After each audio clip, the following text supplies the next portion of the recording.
Welcome, Adam. Everything all right? Yes, all good this end, and you? Yes, excellent, excellent. Obviously, last week we had Rishi Sunak's budget. Was there anything that particularly stood out for you in that?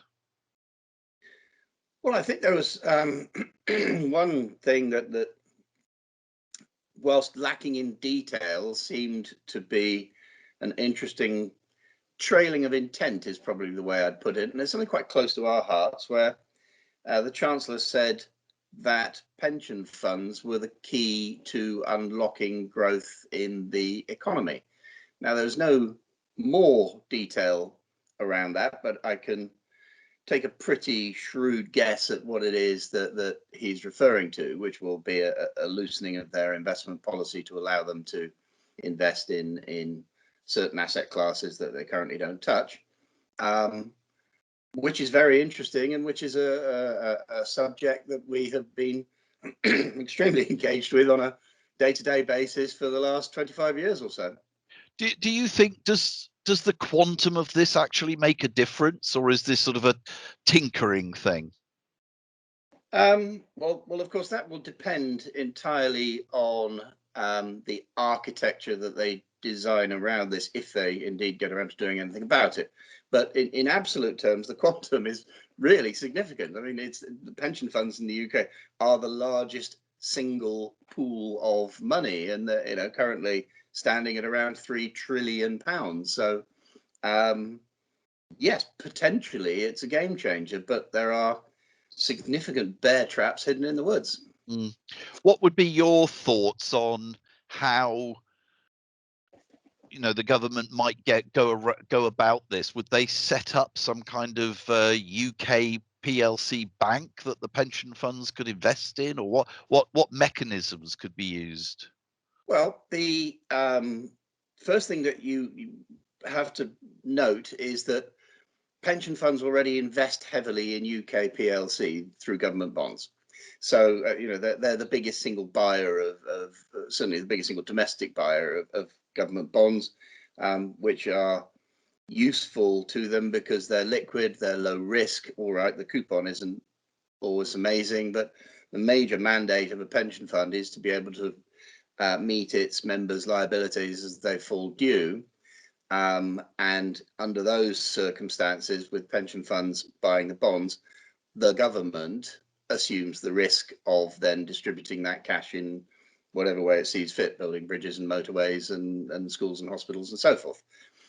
If you were to bypass that mechanism and have pension funds, notwithstanding they can't at the moment anyway, but let's assume they could, investing directly either into unquoted businesses or infrastructure projects, what you've actually done is a massive transfer of risk from the government, who assume the risk under the bond issuance, to the members of the pension scheme. And therefore, what you've actually done is concentrated risk into a far smaller pool of people. Because at the moment, those who underwrite the risk of a government bond are actually you and I. It's the entire taxpayer base of the UK. Whereas if you are a member of a pension scheme which decides to invest in building a motorway, you're a much, much smaller number of people. So the risk profile is commensurately higher. You would expect, on the other hand, to enjoy a higher return. But that kind of activity has, for various reasons, been something of an anathema to pension scheme trustees because of the onerous nature of their status as trustees and guardians of what is essentially other people's money. So do we think this is a good idea, or is this? Actually, I really do, but I think it's an idea that needs a really careful framework, and there will need to be mechanisms in place. Well, first of all, we have to understand entirely what he's saying. We know very recent history has showed us that when fund managers go off piste and start investing in unquoted illiquid stocks, things can get very unpleasant indeed. So this is a path that is best trodden carefully. That said, the shining example of success in this area is the fact that the small business base of this country, thousands and thousands and thousands of them, have for years very successfully been using their own pension funds to invest in their own business for growth, a mechanism that we all know is called pension-led funding. And there's a really good model of how this sort of thing can be made to work well. So there is a roadmap to success on this. It's just, I think we have to park a kind of institutional approach to thinking around it and become a little bit more creative and look what the existing good actually looks like and see if that can't be mirrored on a much larger scale. Mm. I guess the part of the issue is simply distribution, isn't it? I mean, it's one thing to distribute, you know, half a billion or even £1 billion into an economy, to distribute tens of billions of pounds across an economy into small, medium-sized businesses or projects or whatever, because it carries with it its own logistical headaches and trauma. Do you think that the government is the right organization or entity to deliver this, or should it be done privately?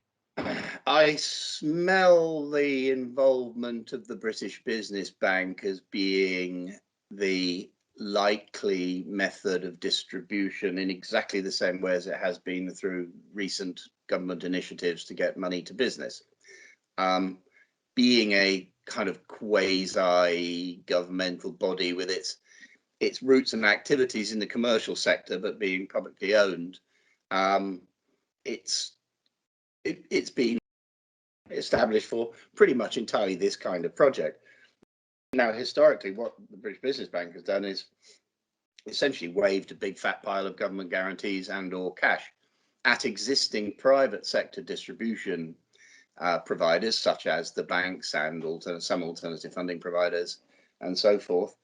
Not always without criticism. There have been ups and downs around it. You can't please all the people all the time, but I can't see any real point if you're going to encourage pension funds to essentially provide liquidity in the business finance space, to go and reinvent the British Business Bank, because that's what it's there to do. I feel like this is a great story, and there's lots of this to run. I think this could be extremely positive. If you thought there was one particular benefit out there, what would you single out as being the sort of the primary benefit, even if it's tangential? What do you think is the real bonus of this approach? I think if you shunt lots of liquidity into a marketplace which we all think is going to contract significantly at the end of the C-bills and bounce back regime, it's very likely at that point there'll be a considerable amount of cherry picking by the existing providers, banks primarily, in terms of what they will or won't be prepared to lend to.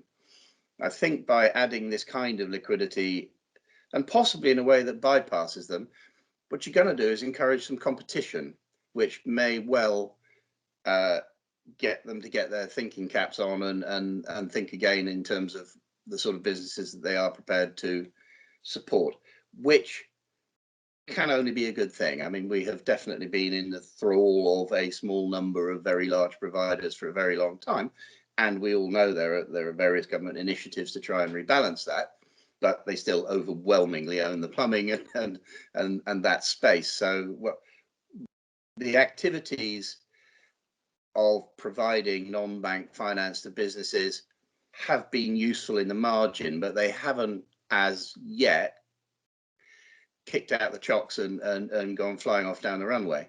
Now, I think we need to be a little bit careful around all our gung-ho analogies, because the reality is that at the moment, most trust deeds of most pension schemes specifically prohibit this type of activity.